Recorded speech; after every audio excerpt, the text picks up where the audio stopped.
ਸਰਾਵਾਂ ਤੇ ਟੈਕਸ ਮਾਮਲੇ ਤੇ ਕੇਂਦਰ ਦਾ ਸਪਸ਼ਟੀਕਰਨ ਕਿਹਾ। ਮੌਜੂਦਾ ਜੀਐਸਟੀ ਸਿਫਾਰਸ਼ਾਂ ਤਹਿਤ ਹੀ 1000 ਰੁਪਏ ਤੋਂ ਵੱਧ ਕਿਰਾਏ ਵਾਲੇ ਕਮਰਿਆਂ ਤੇ ਹੈ 12% ਟੈਕਸ। ਸਰਾਵਾਂ ਨੂੰ ਨਹੀਂ ਭੇਜਿਆ ਕੋਈ ਨੋਟਿਸ, ਆਪਣੇ ਆਪ ਹੀ ਭਰਨਾ ਸ਼ੁਰੂ ਕੀਤਾ ਹੈ ਜੀਐਸਟੀ।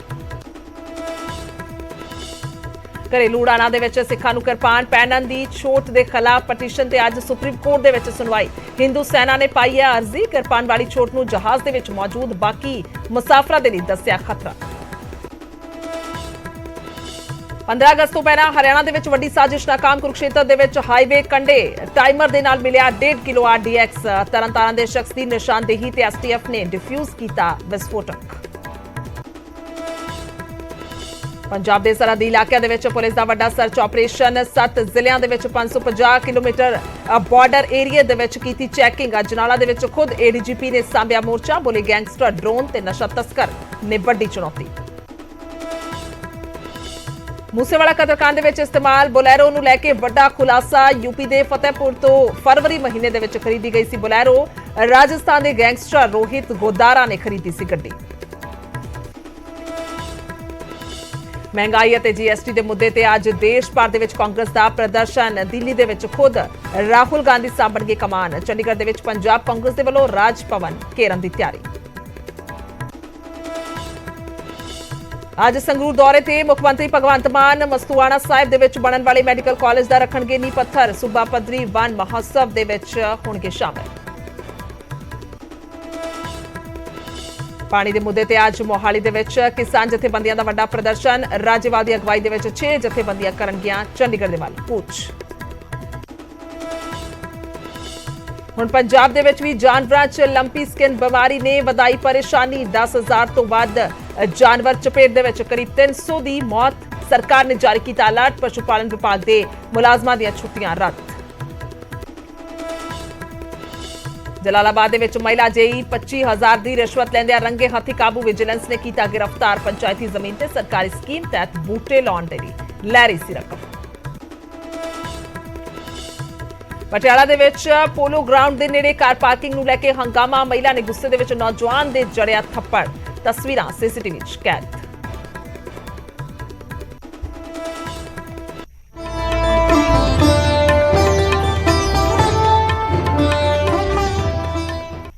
ਸਤਿ ਸ਼੍ਰੀ ਅਕਾਲ। ਇਸ ਵੇਲੇ ਬੁਲੇਟਿਨ 'ਚ ਸਵਾਗਤ ਹੈ। ਖਬਰਾਂ ਦੀ ਸ਼ੁਰੂਆਤ ਕਰਦੇ ਹਾਂ ਸਰਾਵਾਂ ਤੇ ਜੀਐਸਟੀ ਤੋਂ। ਸਰਾਵਾਂ ਤੇ ਜੀਐਸਟੀ ਦੇ ਮਾਮਲੇ ਤੇ ਕੇਂਦਰ ਸਰਕਾਰ ਦਾ ਸਪਸ਼ਟੀਕਰਨ ਸਾਹਮਣੇ ਆਇਆ। ਸੀਬੀਆਈਸੀ ਯਾਨੀ central board of indirect Texas and customs ਨੇ ਇਹ ਬਿਆਨ ਜਾਰੀ ਕੀਤਾ ਹੈ। ਸਰਾਵਾਂ ਤੇ ਵਕਤ ਤੋਂ ਟੈਕਸ ਲਗਾਏ ਜਾਣ ਦੀਆਂ ਖਬਰਾਂ ਦਾ ਉਹਨਾਂ ਨੇ ਖੰਡਨ ਕਰ ਦਿੱਤਾ ਹੈ। ਜੀਐਸਟੀ ਕੌਂਸਲ ਦੀ ਮੀਟਿੰਗ ਦੇ ਵਿੱਚ 12% ਟੈਕਸ ਦੀ ਸਿਫਾਰਿਸ਼ ਸੀ ਉਹਨਾਂ ਦਾ ਬਿਆਨ ਆਇਆ ਔਰ 1000 ਰੁਪਏ ਤੋਂ ਵੱਧ ਕਿਰਾਏ ਵਾਲੇ ਹੋਟਲਾਂ ਤੇ 12% ਟੈਕਸ ਦੀ ਸਿਫਾਰਿਸ਼ ਹੈ। ਔਰ ਅੰਮ੍ਰਿਤਸਰ ਦੀਆਂ 3 ਸਰਾਵਾਂ ਨੇ 18 ਜੁਲਾਈ ਤੋਂ ਜੀਐਸਟੀ ਭਰਨਾ ਸ਼ੁਰੂ ਕੀਤਾ ਹੈ। ਸਰਾਵਾਂ ਦੇ ਵੱਲੋਂ ਆਪਣੇ ਆਪ ਟੈਕਸ ਭਰਨਾ ਸ਼ੁਰੂ ਕੀਤਾ ਗਿਆ ਹੈ। ਸਰਾਵਾਂ ਜਾਂ ਐਸਜੀਪੀਸੀ ਨੂੰ ਕੋਈ ਵੀ ਨੋਟਿਸ ਨਹੀਂ ਭੇਜਿਆ ਗਿਆ ਹੈ। ਕੇਂਦਰ ਦਾ ਸਪਸ਼ਟੀਕਰਨ ਸਾਹਮਣੇ ਆਇਆ ਹੈ। ਸੀਬੀਆਈਸੀ ਦੇ ਮੁਤਾਬਿਕ ਧਾਰਮਿਕ ਸੰਸਥਾਵਾਂ ਅਤੇ ਚੈਰੀਟੇਬਲ ਟਰਸਟਾਂ ਦੇ ਵੱਲੋਂ ਦਿੱਤੇ ਜਾ ਰਹੇ ਅਜਿਹੇ ਕਮਰੇ ਜਿਨ੍ਹਾਂ ਦਾ ਕਿਰਾਇਆ 1000 ਰੁਪਏ ਤੋਂ ਘੱਟ ਹੈ ਉਹਨਾਂ ਨੂੰ ਜੀਐਸਟੀ ਤੋਂ ਛੋਟ ਜਾਰੀ ਹੈ। ਸੋ ਇਹ ਗ੍ਰਾਫਿਕ ਦੇ ਜ਼ਰੀਏ ਵੀ ਦਿਖਾਉਣ ਦੀ ਕੋਸ਼ਿਸ਼ ਕਰ ਰਿਹਾ ਕਿ ਸੀਬੀਆਈਸੀ ਦਾ ਇਹ ਬਿਆਨ ਕੀ ਆਇਆ ਔਰ ਉਹਨਾਂ ਦੇ ਵੱਲੋਂ ਕੀ ਦੱਸਿਆ ਗਿਆ। ਜੀਐਸਟੀ ਕੌਂਸਲ ਦੀ ਮੀਟਿੰਗ ਦੇ ਵਿੱਚ 12% ਟੈਕਸ ਦੀ ਸਿਫਾਰਿਸ਼ ਹੈ। 1000 ਰੁਪਏ ਤੋਂ ਵੱਧ ਕਿਰਾਏ ਵਾਲੇ ਹੋਟਲਾਂ ਤੇ 12% ਜੀਐਸਟੀ ਲਗਾਇਆ ਗਿਆ। ਇਸ ਤੋਂ ਇਲਾਵਾ ਸਰਾਵਾਂ ਜਾਂ ਐਸਜੀਪੀਸੀ ਨੂੰ ਕੋਈ ਨੋਟਿਸ ਨਹੀਂ ਭੇਜਿਆ ਗਿਆ ਔਰ ਉਹਨਾਂ ਨੇ ਕਿਹਾ ਕਿ ਸਰਾਵਾਂ ਦੇ ਵੱਲੋਂ ਆਪਣੇ ਆਪ ਹੀ ਟੈਕਸ ਭਰਨਾ ਸ਼ੁਰੂ ਕਰ ਦਿੱਤਾ ਗਿਆ। ਸੋ ਫੋਨ ਲਾਈਨ ਤੇ ਸਾਡੇ ਨਾਲ ਨੇ ਐਸਜੀਪੀਸੀ ਮੈਂਬਰ ਗੁਰਚਰਨ ਸਿੰਘ ਗਰੇਵਾਲ। ਗਰੇਵਾਲ ਸਾਹਿਬ, ਸਵਾਗਤ ਹੈ ਨਿਊਜ਼ 18 ਪੰਜਾਬ ਤੇ। ਜੀ ਖਾਸ ਤੌਰ ਤੇ ਹੁਣੇ ਬਿਆਨ ਸਾਹਮਣੇ ਆਇਆ, ਕਹਿ ਲਈਏ ਕਿ ਕੇਂਦਰ ਦਾ ਸਪਸ਼ਟੀਕਰਨ ਸਾਹਮਣੇ ਆਇਆ। ਸਭ ਤੋਂ ਪਹਿਲਾਂ ਕੀ ਕੁਝ ਕਹਿਣਾ ਚਾਹੋਗੇ? ਇਸ ਸਪਸ਼ਟੀਕਰਨ ਤਾਂ ਦੇਖੋ ਜੀ, ਕੇਂਦਰ ਨੂੰ ਜੋ ਪ੍ਰੈਸ਼ਰ ਉੱਤੇ ਸੀਗਾ ਉਹਨੂੰ ਤਾਂ ਦੇਣਾ ਹੀ ਸੀਗਾ। ਤੇ ਕੇਂਦਰ ਕੀ ਕਹਿ ਰਹੇ ਆ ਮੈਨੂੰ ਇਸ ਗੱਲ ਦਾ ਪਤਾ ਨਹੀਂ ਕੀ ਕਹਿ ਰਹੇ। ਕੇਂਦਰ ਦਾ ਕਹਿਣਾ ਹੈ ਕਿ ਸਾਡੇ ਵੱਲੋਂ ਕਿਸੇ ਨੂੰ ਵੀ ਕੋਈ ਨੋਟਿਸ ਜਾਰੀ ਨਹੀਂ ਕੀਤਾ ਗਿਆ, ਨਾ ਹੀ ਸਰਾਵਾਂ ਨੂੰ ਨਾ ਹੀ ਐਸਜੀਪੀਸੀ ਨੂੰ। ਉਹਨਾਂ ਨੇ ਖੁਦ ਹੀ ਆਪਣੇ ਆਪ ਜੀਐਸਟੀ ਭਰਨਾ ਸ਼ੁਰੂ ਕੀਤਾ। ਨਹੀਂ ਜੀ ਨਹੀਂ, ਦੇਖੋ ਗੱਲ ਇਹ ਆ, ਇਸ ਤਰ੍ਹਾਂ ਨਹੀਂ ਕੇਂਦਰ ਨੂੰ ਕਰਨਾ ਚਾਹੀਦਾ। ਤੁਹਾਡੀ ਜਾਣਕਾਰੀ ਲਈ ਦੇ ਦਈਏ ਕਿ ਇਹ ਜਿਹੜੇ ਦਰਬਾਰ ਸਾਹਿਬ ਦੇ ਅੰਦਰ ਸਰਾਵਾਂ ਨੇ ਉਹ ਦੇ ਵੱਲੋਂ ਇੱਕ ਕਾਨੂੰਨ ਹੁੰਦਾ 10 ਟੈਕਸ ਕਾਨੂੰਨ ਹੈ ਜੀ। ਉਹਦੇ ਵਿੱਚ ਅੰਦਰ ਜਿਹੜੀਆਂ ਪ੍ਰਿੰਸਿਸ ਚ ਆਉਂਦੀ ਵੀ ਕੋਈ ਵੀ ਸਰਾਂ ਜਿਹੜੀ ਆ ਉਹ ਤੇ ਟੈਕਸ ਨਹੀਂ ਹੁੰਦਾ। ਹੁਣ ਜਿਹੜੀ ਬਾਹਰ ਸਾਡੀ ਸਾਰਾਗੜੀ ਸਰਾਂ ਹੈ ਉਹ ਵੀ ਗੁਰਦੁਆਰੇ ਦੀ ਸਰਾਂ ਹੈ, ਪ੍ਰਾਪਰਟੀ ਸ਼੍ਰੋਮਣੀ ਗੁਰਦੁਆਰਾ ਪ੍ਰਬੰਧਕ ਕਮੇਟੀ ਦੀ ਆ। ਉਸ ਤੇ ਜਿਹੜਾ ਪਹਿਲਾ ਕਾਨੂੰਨ ਸੀਗਾ ਕਿ 1000 ਤੋਂ ਉੱਪਰ ਕਿਰਾਏ ਤੇ GST ਲੱਗੇਗਾ। ਉਹ ਜਿਹੜਾ ਸ਼੍ਰੋਮਣੀ ਗੁਰਦੁਆਰਾ ਪ੍ਰਬੰਧਕ ਕਮੇਟੀ ਵੱਲੋਂ, ਮੈਂ ਇੱਥੇ ਆਨਲਾਈਨ ਦੱਸਣ 'ਚ ਕੋਈ ਗਰੇਜ ਨਹੀਂ ਕਰਦਾ, ਕਿ ਜਦੋਂ ਸਾਡੇ ਤੇ ਟੈਕਸ ਲੱਗਣ ਦੀ ਗੱਲ ਆਈ ਤੇ ਅਸੀਂ ਉਹਦੇ ਵਿੱਚ ਕਿਰਾਇਆ 900 ਰੁਪਏ ਕਰਤਾ, 200 ਰੁਪਇਆ ਮੇਨਟੇਨੈਂਸ ਚਾਰਜ ਕਰਤੇ, ਉਹਦੀ ਬਾਈਫਰਕੇਸ਼ਨ ਕਰਕੇ 1100 ਰੁਪਇਆ ਜਿਹੜਾ ਉਹਦਾ ਕਿਰਾਇਆ ਚੱਲ ਰਿਹਾ ਸੀ। ਉਹ ਸਾਡੀ ਗੱਲ ਨੂੰ ਮੰਨਿਆ ਨਹੀਂ। ਉਹਨਾਂ ਨੇ ਕਿਹਾ ਨਹੀਂ, ਇਹ ਤੁਹਾਡਾ ਕਿਰਾਇਆ 1100 ਰੁਪਇਆ, ਉਸ ਕਿਰਾਏ ਤੇ 2 ਕਰੋੜ ਤੇ 23 ਲੱਖ ਦਾ ਸਾਡੇ ਤੇ ਰਿਕਵਰੀ ਪਾਈ ਆ। ਉਹਦੇ ਤੇ ਹਰ ਮਹੀਨੇ ਵਿਆਜ ਪੈ ਰਿਹਾ। ਤੁਸੀਂ ਮੈਨੂੰ ਦੱਸੋ ਵੀ ਜੇ ਕੇਂਦਰ ਸਰਕਾਰ ਨੇ ਗਰੇਵਾਲ ਸਾਹਿਬ ਕਦੋਂ ਤੋਂ ਲਗਾਈ ਗਈ ਜਿਸ ਦਾ ਜ਼ਿਕਰ ਤੁਸੀਂ ਕਰ ਰਹੇ ਹੋ? ਇਹ ਕਰੀਬ ਮੇਰੇ ਹਿਸਾਬ ਨਾਲ ਜਦੋਂ ਦਾ ਕਾਨੂੰਨ ਬਣਿਆ 1000 ਰੁਪਏ ਤੋਂ ਉੱਤੇ ਵਾਲਾ, ਮੈਂ ਐਕਚੁਅਲ ਡੇਟ ਨਹੀਂ ਦੱਸ ਸਕਦਾ। ਮੈਂ ਤੁਹਾਨੂੰ ਚਿੱਠੀ ਵੀ ਦਿਖਾ ਸਕਦਾ, ਇਸ ਟਾਈਮ ਨਹੀਂ ਹੈ, ਦੁਪਹਿਰ ਤੋਂ ਬਾਅਦ ਦਫ਼ਤਰ ਖੁੱਲੇਗਾ, ਚਿੱਠੀ ਦਿਖਾ ਦੇਵਾਂਗੇ। 2 ਕਰੋੜ 23 ਲੱਖ ਦੀ ਰਿਕਵਰੀ ਸਾਨੂੰ GST ਡਿਪਾਰਟਮੈਂਟ ਨੇ ਚਿੱਠੀ ਪਾ ਕੇ ਪਾਈ ਆ। ਹੁਣ ਮੈਨੂੰ ਦੱਸੋ ਕਿ ਜੇ ਧਾਰਮਿਕ ਸੰਸਥਾਵਾਂ ਤੇ ਨਹੀਂ ਲੱਗੇਗਾ ਤੇ ਫਿਰ ਸਾਨੂੰ ਇੰਨੇ ਪੈਸੇ ਦੀ ਰਿਕਵਰੀ ਦੀ ਚਿੱਠੀ ਕਿਉਂ ਆ ਰਹੀ ਹੈ? ਨਹੀਂ, ਡਿਪਾਰਟਮੈਂਟ ਕਹਿ ਰਿਹਾ ਕਿ ਅਸੀਂ ਕੋਈ ਨੋਟਿਸ ਨਹੀਂ ਭੇਜਿਆ, ਪਰ ਤੁਸੀਂ ਜ਼ਿਕਰ ਕਰ ਰਹੇ ਕਿ ਚਿੱਠੀ ਆਈ ਹੈ। ਜੀ ਮੈਂ ਤੁਹਾਨੂੰ ਦਿਖਾ ਸਕਦਾ ਜੀ, ਮੈਂ ਤੁਹਾਨੂੰ ਦੁਪਹਿਰ ਤੋਂ ਬਾਅਦ ਤੁਸੀਂ ਜਦੋਂ ਮੈਨੂੰ ਮਰਜ਼ੀ ਕਾਲ ਕਰੋ, ਤੁਹਾਨੂੰ ਦਿਖਾ ਸਕਦਾ ਕਿ 2 ਕਰੋੜ 23 ਲੱਖ ਦੀ ਰਿਕਵਰੀ ਦੀ ਚਿੱਠੀ ਸਾਨੂੰ ਆ ਚੁੱਕੀ ਹੈ ਜਿਹਦਾ ਟੈਕਸ ਪੈ ਰਿਹਾ। ਜੀ ਅਸੀਂ ਕਿਉਂਕਿ ਉਹ ਜਿਹੜੀ ਸਰਾਂ ਸੀਗੀ ਉਹ 1000 ਰੁਪਏ ਤੋਂ ਉੱਪਰ ਸੀ। ਹੁਣ ਜਿਹੜਾ ਇਹਨਾਂ ਨੇ 1000 ਰੁਪਏ ਦੀ ਬਾਰ ਖਤਮ ਕਰ ਦਿੱਤੀ ਆ। ਹੁਣ ਜਿੰਨੇ ਵੀ ਕੋਈ ਵੀ ਜਿਹੜੇ ਹੋਟਲ ਹੋਣਗੇ ਜਾਂ ਇਨਜ਼ ਹੋਣਗੇ ਜਾਂ ਸਰਾਵਾਂ, ਜਿਵੇਂ ਕਹਿੰਦੇ ਸਰਾਵਾਂ, ਇਨਜ਼ ਸਰਾਵਾਂ ਨੂੰ ਕਹਿੰਦੇ ਆ ਨਾ, ਉਹਨਾਂ ਤੇ ਹੁਣ ਇਹ ਜਿਹੜਾ ਟੈਕਸ ਹੈ ਉਹ ਜਿੰਨਾ ਵੀ ਕਿਰਾਇਆ ਲੱਗੇਗਾ, ਰਸੀਦ ਕੱਟੀ ਜਾਏਗੀ, ਉੱਤੇ ਲੱਗੇਗਾ। ਨਹੀਂ, ਉਹ ਦੇਖੋ ਮੈਂ ਫਿਰ ਤੋਂ ਕਰਦੀ ਹਾਂ ਗਰੇਵਾਲ ਸਾਹਿਬ, ਉਹ ਕਹਿ ਰਹੇ ਨੇ ਕਿ 1000 ਰੁਪਏ ਤੋਂ ਜ਼ਿਆਦਾ ਜਿਨ੍ਹਾਂ ਹੋਟਲਾਂ ਦਾ ਕਿਰਾਇਆ ਤਾਂ ਉਹਨਾਂ ਦੇ ਵੱਲੋਂ GST ਭਰਿਆ ਜਾਣਾ ਹੈ, 12% ਦੇ ਉਹਨੂੰ ਦਾਇਰੇ 'ਚ ਕਰ ਦਿੱਤਾ ਹੈ। ਤੁਸੀਂ ਜ਼ਿਕਰ ਕਰ ਰਹੇ ਹੋ ਕਿ 200 ਰੁਪਏ ਦੇ ਹਿਸਾਬ ਦੇ ਨਾਲ ਅਸੀਂ ਮੇਨਟੇਨੈਂਸ ਕਰ ਦਿੱਤੀ ਹੈ, ਪਰ ਉਹ ਮੰਨਿਆ ਨਹੀਂ ਜਾ ਰਿਹਾ, ਯਾਨੀ ਕਿ ਉਹਨਾਂ ਦੇ ਮੁਤਾਬਿਕ 1000 ਰੁਪਏ ਹੀ। ਮੇਰੀ ਗੱਲ ਨੂੰ ਸਮਝਣ ਦੀ ਕੋਸ਼ਿਸ਼ ਕਰੋ ਕਿ ਥੋੜੀ ਦੇਰ ਜਦੋਂ ਰੌਲਾ ਪਿਆ ਨਾ, ਇਸ ਤੋਂ ਪਹਿਲਾਂ 1000 ਤੋਂ ਉੱਪਰ ਵਾਲੇ ਨੂੰ ਟੈਕਸ ਲੱਗਦਾ ਜੀ, ਠੀਕ ਹੈ ਜੀ। ਤੇ ਸ਼੍ਰੋਮਣੀ ਕਮੇਟੀ ਨੇ 900 ਰੁਪਇਆ ਕਿਰਾਇਆ ਰੱਖ ਲਿਆ, 200 ਰੁਪਏ ਮੇਨਟੇਨੈਂਸ ਚਾਰਜ ਦੀ ਵੱਖਰੀ ਪਰਚੀ ਕੱਟਣ ਲੱਗੇ। ਅਸੀਂ ਆਪਣੇ ਕਿਰਾਏ ਦੀ ਬਾਈਫਰਕੇਸ਼ਨ ਕਰ ਲਈ ਤੇ GST ਨੇ ਇਹ ਨਹੀਂ ਮੰਨਿਆ ਕਿ ਤੁਹਾਡਾ ਕਿਰਾਇਆ 900 ਰੁਪਇਆ ਵਾ। ਉਹਨਾਂ ਨੇ ਕਿਹਾ ਤੁਹਾਡਾ ਕਿਰਾਇਆ 1100 ਰੁਪਇਆ ਹੀ ਆ, ਤੇ ਇਸ ਕਰਕੇ ਪਿਛਲਾ ਬਕਾਇਆ ਸਾਨੂੰ 2 ਕਰੋੜ 23 ਲੱਖ ਰੁਪਇਆ ਸਾਨੂੰ ਜਮ੍ਹਾਂ ਕਰਾਓ, ਤੁਸੀਂ ਸਾਡੇ ਨਾਲ ਧੋਖਾ ਕੀਤਾ। ਇਹ ਸਰਾਂ ਸ਼੍ਰੋਮਣੀ ਕਮੇਟੀ ਦੀ ਆ, ਇਹ ਸਰਾਂ ਕੋਈ ਪ੍ਰਾਈਵੇਟ ਨਹੀਂ ਹੈਗੀ। ਜੀ ਮਸਲਾ ਕੀ ਆ ਵੀ ਸਿੱਧੇ ਤੌਰ ਤੇ ਸ਼੍ਰੋਮਣੀ ਗੁਰਦੁਆਰਾ ਪ੍ਰਬੰਧਕ ਕਮੇਟੀ ਨੂੰ ਚਿੱਠੀ ਨਹੀਂ ਪਾਈ ਗਈ, ਪਰ ਸਾਨੂੰ ਇਸ ਦੇ ਦਾਇਰੇ ਵਿੱਚ ਰੱਖਿਆ ਗਿਆ ਵਾ। ਠੀਕ ਹੈ, ਇਸ ਕਰਕੇ ਤਾਂ ਅਸੀਂ ਤੁਹਾਨੂੰ ਦੱਸ ਰਹੇ ਹਾਂ, ਕਿਉਂਕਿ ਸਾਡਾ CA ਜਿਹੜਾ ਵਾ ਉਹ ਸਾਨੂੰ ਇਹ ਦੱਸ ਰਿਹਾ ਕਿ ਹੁਣ ਜਿਹੜੇ ਬਾਹਰ ਦੀਆਂ ਸਰਾਵਾਂ ਵਾ, ਜਿਹੜੀਆਂ ਕਿ 1000 ਰੁਪਏ ਤੋਂ ਘੱਟ ਵਾਲੀਆਂ ਵੀ ਸੀ, ਇਹ ਵੀ ਉਸ ਦਾਇਰੇ ਵਿੱਚ ਆ ਗਈਆਂ ਨੇ ਜੀ। ਇਸ ਕਰਕੇ ਸਰਕਾਰ ਨੂੰ ਅਸੀਂ ਚਿੱਠੀ ਵੀ ਇਸ ਕਰਕੇ ਲਿਖੀ ਸੀ, ਉਹ 2 ਕਰੋੜ 23 ਲੱਖ ਵਾਲੀ, ਕਿ ਸਾਨੂੰ ਇਹ ਮਾਫ ਕੀਤਾ ਜਾਵੇ।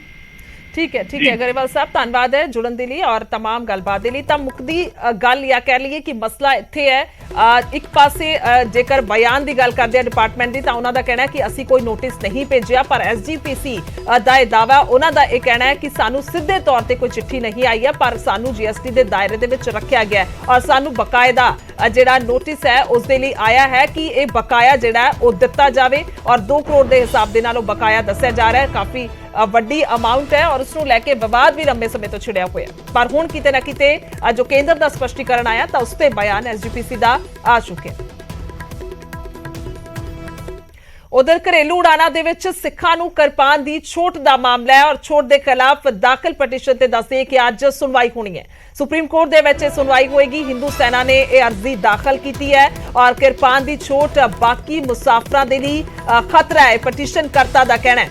ਦੱਸੇ ਕਿ ਮਾਰਚ ਮਹੀਨੇ ਦੇ ਵਿੱਚ ਕੇਂਦਰ ਸਰਕਾਰ ਨੇ ਘਰੇਲੂ ਉਡਾਣਾਂ ਦੇ ਵਿੱਚ ਕਿਰਪਾਨ ਪਾਉਣ ਤੇ ਲਗਾਈ ਪਾਬੰਦੀ ਹਟਾ ਦਿੱਤੀ ਸੀ ਔਰ ਕੇਂਦਰ ਦੇ ਫੈਸਲੇ ਤੋਂ ਬਾਅਦ ਹੁਣ ਘਰੇਲੂ ਉਡਾਣਾਂ ਦੇ ਵਿੱਚ ਸਿੱਖ ਮੁਸਾਫਿਰ ਤੇ ਕਰਮਚਾਰੀ ਜਿਹੜੇ ਨੇ ਉਹ ਕਿਰਪਾਨ ਧਾਰਨ ਕਰ ਸਕਦੇ ਨੇ। ਸੋ ਹਾਲਾਂਕਿ 9 ਇੰਚ ਤੱਕ ਦੀ ਕਿਰਪਾਨ ਨੂੰ ਹੀ ਮਨਜ਼ੂਰੀ ਦਿੱਤੀ ਗਈ ਹੈ, ਪਰ ਉਸ ਮਨਜ਼ੂਰੀ ਦੇ ਖਿਲਾਫ ਵੀ ਹੁਣ ਪਟੀਸ਼ਨ ਪਾਈ ਗਈ ਹੈ ਔਰ ਉਸ ਨੂੰ ਲੈ ਕੇ ਅੱਜ ਕੋਰਟ ਦੇ ਵਿੱਚ ਸੁਣਵਾਈ ਹੋਣੀ ਹੈ। ਸੁਪਰੀਮ ਸੁਣਵਾਈ ਹੋਏਗੀ, ਯਾਨੀ ਕਿ ਸੁਪਰੀਮ ਕੋਰਟ ਦੇ ਵਿੱਚ ਸੁਣਵਾਈ ਕੀਤੀ ਜਾਣੀ ਹੈ ਔਰ ਵੇਖਣਾ ਹੋਏਗਾ ਕਿ ਇਸ ਸੁਣਵਾਈ ਦੇ ਦੌਰਾਨ ਕੀ ਕੁਝ ਚਰਚਾਵਾਂ ਹੁੰਦੀਆਂ ਨੇ ਜਾਂ ਕਹਿ ਲਈਏ ਕਿ ਇਸ ਨੂੰ ਲੈ ਕੇ ਕਿ ਕੁਝ ਫੈਸਲੇ ਦੀ ਆਸ ਕੀਤੀ ਜਾ ਸਕਦੀ ਹੈ।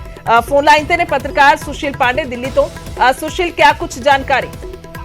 जी देखिए, हिंदू सेना की तरफ से सुप्रीम कोर्ट में अर्जी दाखिल की गई है जिसमें केंद्र सरकार के उस फैसले को चुनौती दी गई है जिस फैसले में सिखों को फिलहाल कृपाण ले जाने के लिए फ्लाइट में इजाजत दे दी गई थी। हालांकि हिंदू सेना की तरफ से ये कहा जा रहा है कि जो इजाजत सिखों को फिलहाल कृपाण ले जाने के लिए फ्लाइट्स में दी गई है, इससे और जो लोग हैं उनके जीवन में खतरा बढ़ सकता है, लिहाजा इस तरह की इजाजत ना दी जाए। जी मार्च में ये याचिका फिलहाल सुप्रीम कोर्ट में दाखिल की गई थी। आज सुप्रीम कोर्ट इस पूरे मामले पर सुनवाई करने वाला है। देखना बेहद अहम होगा कि इस पूरे मामले को लेकर क्या कुछ अहम आदेश जारी करता है, क्योंकि कृपाण को लेकर और सिखों के कुछ जो उनके पास सामान रहते हैं उसको लेकर हमेशा विवाद रहा है और इसीलिए फिलहाल केंद्र सरकार की तरफ से एक बड़ी राहत सिखों को पिछले साल मार्च में दी गई थी कि वो अब फिलहाल अपनी कृपाण को लेकर यात्रा कर सकते हैं इस यहाँ से या फिर जहां पर उनको जाना होता है।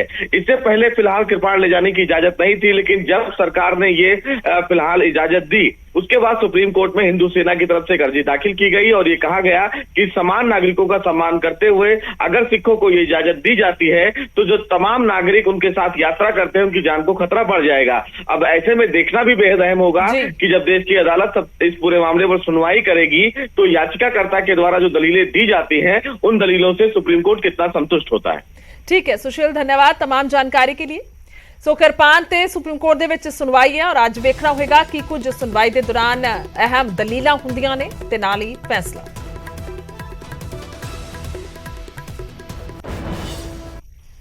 ਤਾਂ ਉਧਰ ਪੰਜਾਬ ਦੇ ਸਰਹੱਦੀ ਇਲਾਕਿਆਂ ਦੇ ਵਿੱਚ ਪੁਲਿਸ ਦਾ ਵੱਡਾ ਸਰਚ ਆਪਰੇਸ਼ਨ ਹੈ। 7 ਜ਼ਿਲ੍ਹਿਆਂ ਦੇ ਵਿੱਚ 550 किलोमीटर का बॉर्डर का एरिया जिथे की चैकिंग हो रही है और पुलिस ने 100 के करीब ਜਿਹੜੇ नाके लगाए ने। रात वेले मूवमेंट करने वाले वाहनों की तलाशी ली गई है।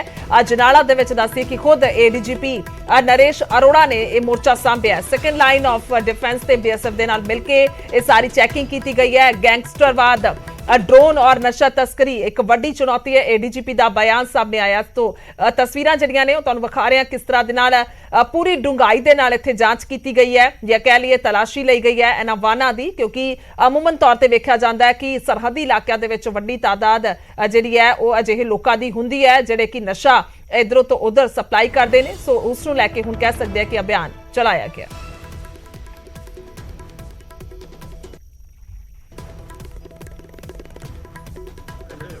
आज बॉर्डर एरिया में जो हमारे 550 किलोमीटर का जो बॉर्डर है इसमें हमारे 7 डिस्ट्रिक्ट हैं। तो ये स्पेशल नाइट डोमिनेशन ऑपरेशन जो है ये बॉर्डर एरिया के पास किया गया है, जिसमें हमने बीएसएफ के साथ कोऑर्डिनेट करके हमने ज्वाइंट नाकाबंदी की है। तो लगभग इन 7 जिलों में 100 के करीब नाका लगाए गए हैं और इनमें तकरीबन 2500 के करीब जो जवान हैं, हमारी फोर्स है, उसने भाग लिया है। हर डिस्ट्रिक्ट में एक आईजी और डीआईजी रैंक के ऑफिसर्स की ड्यूटी लगाई गई है जो वहाँ लोकल एसएसपी के साथ उनको गाइड और सुपरवाइज करने के लिए, क्योंकि बॉर्डर एरिया आप जानते हैं बहुत ही इंपॉर्टेंट है।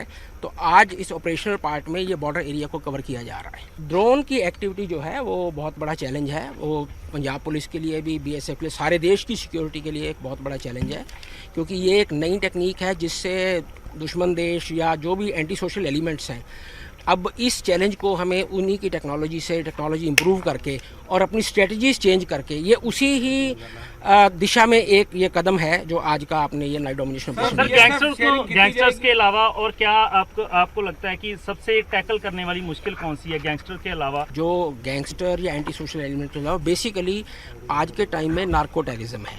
इट इज़ ए ड्रग्स का जो स्मगलिंग होता है या आर्म्स एंड एम्यूनिशन, ये सब इंटरलिंक्ड है, क्योंकि चेहरे बदलते हैं, काम उनका, चाहे उनकी इकोनॉमिक एक्टिविटी हो, चाहे वो डिस्टेबलाइज करने की कोशिश हो। और इसमें जो भी हमारे विरोधी देश होते हैं या दूसरे एंटी सोशल एलिमेंट्स होते हैं, ग्रुप्स होते हैं, ऑर्गेनाइज ग्रुप्स होते हैं, उनका काम यही होता है भी ये किसी ना किसी तरीके से डिस्टेबलाइजेशन लाई जाए।